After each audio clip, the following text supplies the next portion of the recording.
FJ Company Toyota Land Cruiser Driver's Notes, the king of cool. This signature model is based on a 1981 FJ43. The top-of-the-line restomod group has been working as of late.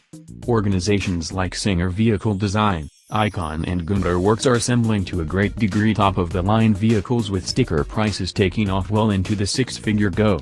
The FJ Company, as the name would propose, manufactures some extremely cleaned and gently altered forms of the first Toyota Land Cruiser FJ.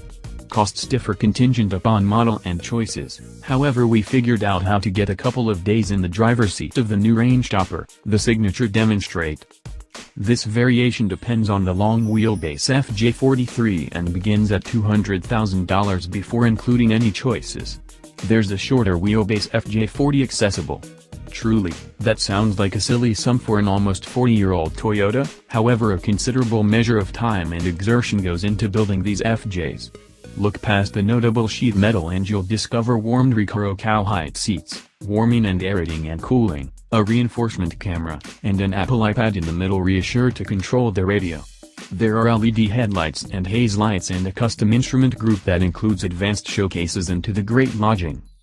Mechanical redesigns are noteworthy. Not at all like different models from the FJ Company, the signature form jettisoned the old Toyota inline-six for a cutting-edge motor and transmission. Power originates from a Toyota 1GR 4.0-liter V6 that can be found in different years of the 4Runner, Tacoma and Tundra. It's combined with a 5-speed manual.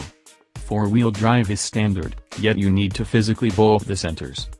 Alternatives on the model incorporate a $2,000 move confine, $3,500 ARB air lockers, a $3,500 Warren 8274 winching guard, $500 flip windows, a $700 cowhide wrapped guiding wheel, a $400 jerrycan and a $250 low lift jack.